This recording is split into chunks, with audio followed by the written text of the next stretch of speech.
What's up, guys? Welcome back to Newswave. Well, yesterday we had some shocking news that was announced, that being Google Stadia is shutting down. No one saw that coming. Well, we're going to be going over the closure, some of the details there, and why, if you are a Google Stadia customer, you should be expecting a refund here in the coming months. Also, we are going to be talking about Sony and why PlayStation is currently facing some backlash online around a perk in that PlayStation Stars program. And we'll be talking about Sega, because while they had that NFT trademark and it didn't look like they were going to go forward with it, looks like we now have a game that's been announced with Sega that will indeed be leveraging blockchain technology. Guys, if you enjoy these videos, make sure you hit that like button, helps out a ton. And if you're new here to the SpawnWave channel, make sure you subscribe down below. And we're gonna start today with Xbox Live Games with Gold for the month of October. It hasn't been a good run for Xbox Live Games with Gold, especially when you compare it to PlayStation Plus Essentials, which is the same price. Also, remember, this month for October will be the first month where Microsoft won't have any kind of Xbox 360 or Xbox games in there. They mentioned they'll be removing backwards compatible games for these Xbox Live Games with Gold offerings. So let's take a look at what they decided to replace it with, and the strategy they went with here was nothing. No, seriously, this is their offering for October Games with Gold. Yeah, it's Windbound, October 1st to the 31st, Bomber Crew Deluxe Edition, October 16th to November 15th, and that's it. I mean, they talk about it's $45 in value, 2,000 gamer score, and okay, there you have it. That's what's going to be available starting October 1st. I mean, it's not good. I assume at this point, Microsoft seems so uninterested in the idea of games with gold that maybe they're hoping they can whittle it down to where you just don't expect anything and they just don't do anything at that point, because clearly their focus is on Game Pass now. It just seems weird that they're even trying. I mean, I guess they're games you can claim and add to your library, so sure, it is technically better than nothing, but it just seems like a wasted effort here all the way around. Also, out of nowhere, we had Sackboy, A Big Adventure, get announced for PC. We knew this was coming. It's been leaked out over and over again through Steam database with the updates they were doing, but we have an official trailer, which you can see here, as well as the release date. It'll be coming out October 27th. That'll be on Steam, so you can pick it up there. Currently sitting at a price of $60.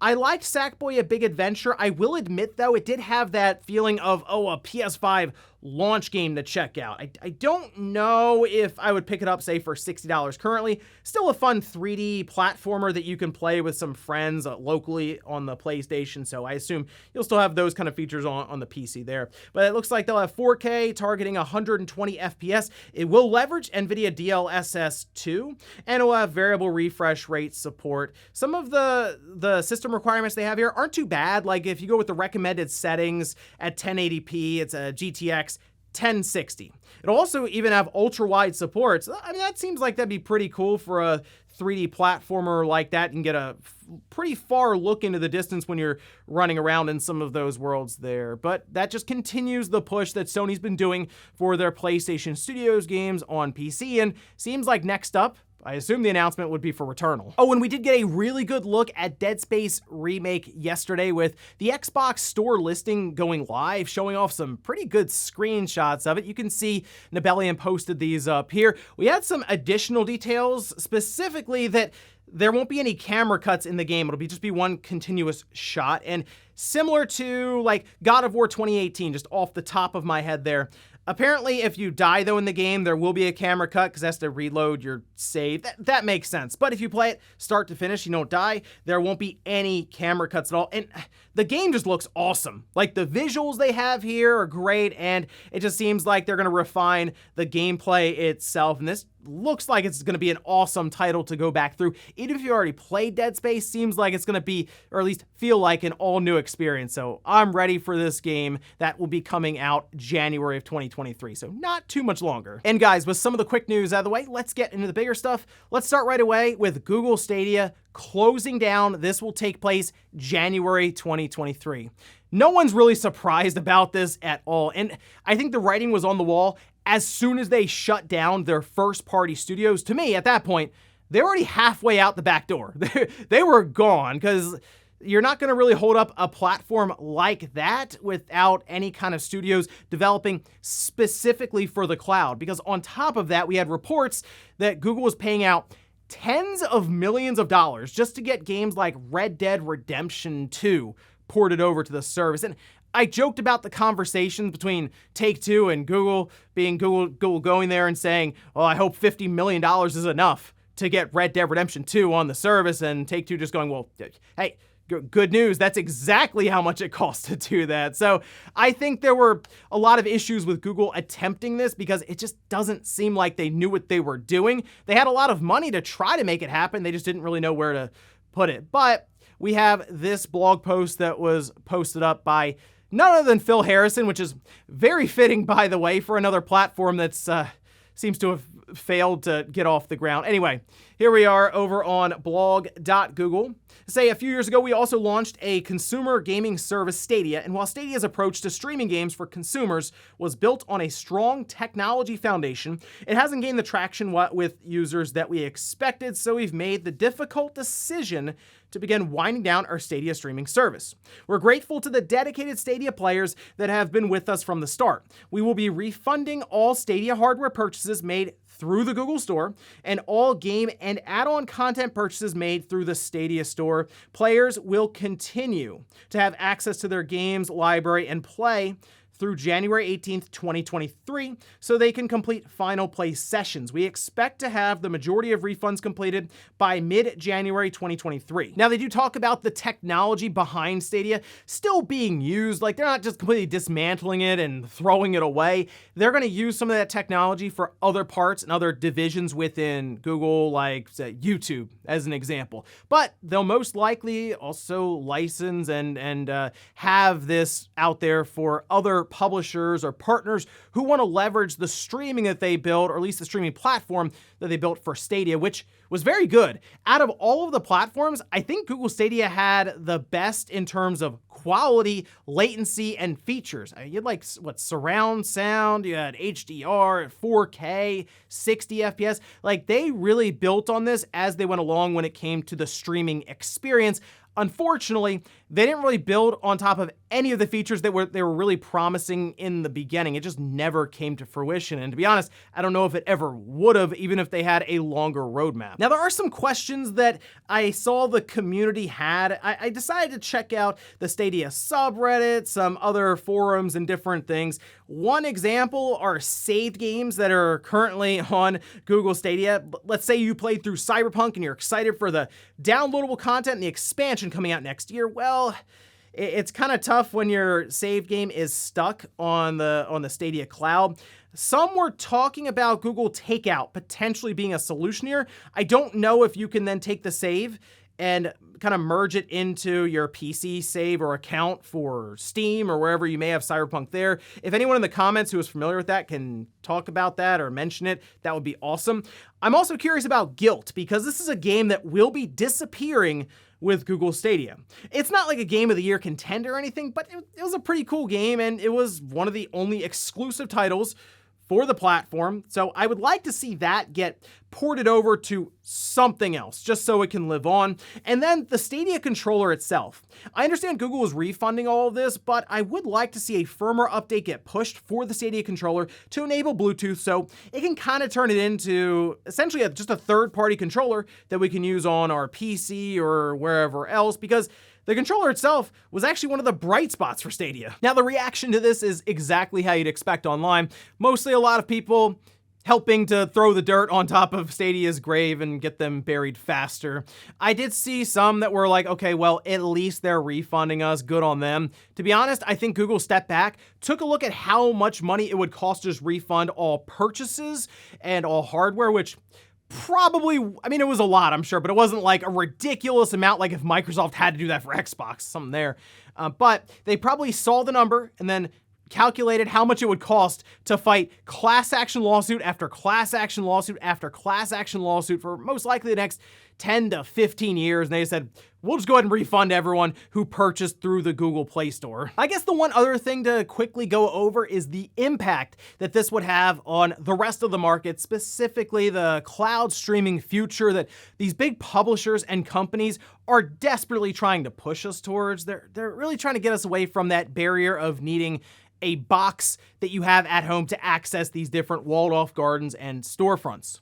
I guess they figure if there is no box that has to be bought for $500 or $600 or something, that more and more people will play games. But with the current experience we have now, I don't think it's something we can do currently. Like with the way things are with the internet, especially like the US, where I'm more familiar with, you have like one company that you deal with, and they just don't really care to upgrade or innovate much. So there's still a lot of groundwork that has to be done before we get to a position where cloud gaming can be the de facto, like the definitive experience, the way we all play our games. And that's something that I'm kind of thinking is still 20, maybe even 30 years off into the future. But it's certainly a future that a lot of these big companies want us to move towards. I'm curious if the closure of Stadia has shaken the confidence at all. Google's one of the biggest companies in the world, and they couldn't pull it off. Sure, their strategy was not good at all, but they have all the money in the world to throw at it, and it still didn't work. So maybe the cloud gaming future, while they all envision it working, could get rejected by the market. That's also another timeline we could go towards. So we'll see, but there we have it. Google Stadia shutting down January, and look out for some refunds. If you don't get them, I guess you're going to have to contact Google to make sure you do. Next up, let's talk about PlayStation Stars, which is now rolled out in Japan, and it'll be rolling out in the US next week or so. I'll be checking it out just to see what this thing is all about here with this customer loyalty program with digital collectibles in a case you get that you can show people. Anyway, there was a perk that was found in the PlayStation Stars tiers that didn't go over very well with people online. We can see this over on VGC, where they say players in Japan have been expressing their displeasure at one aspect of the newly launched PlayStation Stars loyalty program, which offers better customer support to players on the highest tier. So there's 4 different tiers, level 1 through 4. And in order to get to the highest tier, you have to buy 4 full-priced games from the PlayStation Store and earn 128 rare trophies. I'm not really sure on the timeline here for that. Maybe that's every year. And at that point, you would be pushed up to a tier that would include a perk that I guess will get you through the queue faster, for example, for your customer service, which is kind of odd. I mean, I see some people looking at it different ways, right? Some are looking at it and saying, well, yeah, those are the ones that are giving them money, so they want to expedite their service. But on the other hand, some are saying, hey, if it's somebody who's very knowledgeable about the platform, they probably won't need the additional customer service because they'll either figure it out on their own or they won't be calling customer service at all.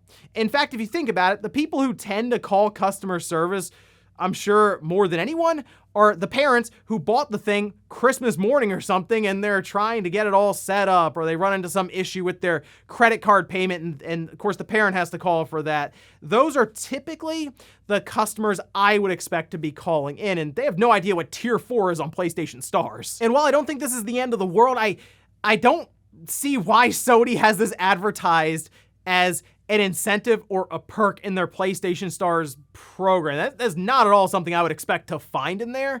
And I guess they figure we're trying to get as many people as we can buying games and engaging in our service. So if they can jump the line, maybe they'll want 4 full-priced games. It just continues to come back to this narrative. And Sony definitely has a PR problem right now because people keep looking at Sony and PlayStation as just trying to get all the money in the world they can out of their customers. All the companies do that. It's just PlayStation is doing a terrible job of disguising it and just hiding that fact. So the PlayStation Stars program is coming out next week in the US. I'll check it out. We'll talk a bit more about it there, but not a great look here for PlayStation, kind of advertising that as one of the big perks. Next up, let's talk about Need for Speed. This is a game that I thought would have been revealed by now. We've had footage get out there, screenshots, the premise of the game. At this point, we're just kind of waiting for the reveal and if it will be coming out this year. Well, it looks like the reveal for this game with a trailer is imminent. It started here with the snitch on Twitter posting up an equation. This is where the high school math would come into play that I've completely forgotten. So there you have it. But below that, it seemed like people were having kind of a hard time guessing, and they put out a string of letters and numbers that converts to Unbound. And we also have over on Insider Gaming from Tom Henderson saying Need for Speed Unbound reveal is imminent. They say the trailer is around 1 minute and 30 seconds in length, and it has a soundtrack featuring American rapper A$AP Rocky. And the date is December 2nd, 2022. So that is going to crowd up my time with the Callisto Protocol, unfortunately. And I guess they're going to reveal this thing in the next week or so. And that's a pretty quick reveal to run up when it comes to a Need for Speed title.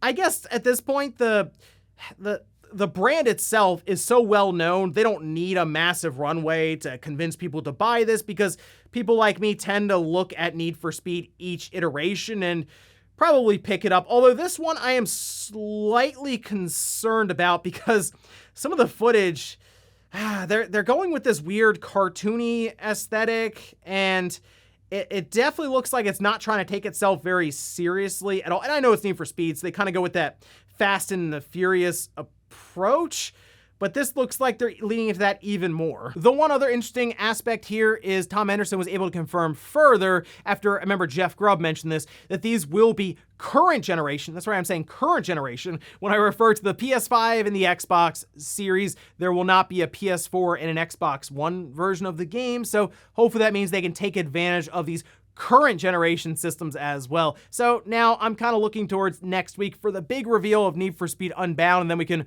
roll towards its December release. And in our last bit of news, let's talk about Sega and blockchain. This came up earlier this year, and we talked about it here in Newswave with a trademark that was spotted for Sega NFT.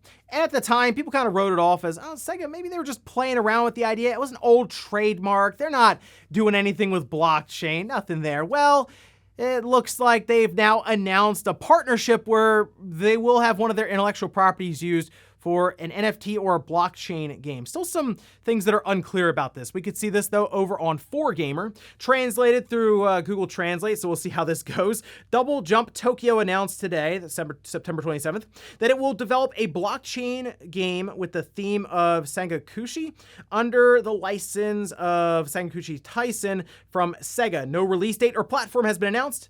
And the Tyson is a competitive card action game for arcades operated by Sega. In the newly produced game, you can enjoy the artwork of using IP of Sangakushi Tyson in this blockchain game development. We aim to provide a comfortable gameplay experience by adopting the Japanese blockchain project. Is that Oasis? Apparently Oasis is a blockchain that's developed specifically for gaming, and the thing that it says they're targeting are transaction speed and fees. So we'll see how that goes. But this is early on. They don't have much to talk about in terms of gameplay or really show off, I guess, screenshots or even talk about the in-game economy that they're going to attempt to form and hold up here. This is apparently an arcade game for Sega, and that's where I assume they're going to launch it, or in the arcades. The reason I bring this up now is because we brought up the Sega NFT stuff when it was just a trademark. Now we're to the point where they are indeed exploring this with an intellectual property for their arcades. And I think the next thing will be Sega trying this on a grander scale, maybe with a PC or home console release. I'm kind of thinking towards that super game that they're developing, or multiple super games. They kind of mentioned the idea of blockchain being intertwined with that somehow, and for 3 years off, I mean, who knows where we'll be in 3 years with things like blockchain gaming and all these different things. So I wouldn't be shocked if we were just slowly working to that point. So I just wanted to bring it up here, so when that happens, you've been preparing for disappointment the whole time. And before we go to the comment of the day, we're gonna take a look at the poll that I posted up yesterday, where I ask, do you think cloud gaming will ever become the main way to play games? Look at that, 77% just said no, 23% said yes. And I'm thinking even 50 years, 100 years into the future, will we still be downloading games? I mean, think about 20 years ago was 2002. and we had the PS2, the GameCube, and the Xbox, we were just getting online with our consoles. Now we're talking about live service games and blockchain and cloud gaming. We've gone pretty far in just 20 years. So 20 years from now, will we be in a position where maybe the internet's better and latency is so low on these cloud streaming games that it's like in parity with our TV latency? And there's a lot of questions there, but my biggest thing is that is us all assuming that the market wouldn't just reject cloud gaming as it is. Maybe people really do want to stick with the idea of just playing locally on their own machines, but I guess only time will tell. And we'll finish up with the comment of the day, as you're seeing here. This is from Harper saying, I want a Vita successor. This comes up every time. We talk about a handheld system and everyone's like, I want a new Vita. I want a new Vita too. The thing with this is, as weird as it sounds, you know what? You should be cheering for Sony doing mobile games if you want a new Vita, because there would actually be a reason for it to exist at that point if Sony had multiple like mobile games that maybe they could build one of their Xperia phones and just call it a Vita with physical controls, similar to what we see with Razer coming up with one here. Maybe Sony would think about exploring that a bit more if they can tie you into their ecosystem further. That's something to consider there. If you want a Vita 2 or whatever else they call it, start asking Sony for more mobile games, not less. And ladies and gentlemen, that's gonna do it here for Newswave. If you enjoyed this video, guys, hit that like button. If not, hit the dislike. Leave comments down below about everything we talked about here. Today was the shocking announcement that Google Stadia will be shutting down. What kind of impact do you think this could have on the overall cloud gaming market? And then also, what about PlayStation Stars and that customer service tier? And Sega playing around with the idea of blockchain and NFT now with one of their IPs. Do you think that they take it a bit further, maybe with one of those super games? Thanks guys for watching. Have a great weekend. I'll see you back here Monday morning, 8 a.m. Eastern time for Newswave.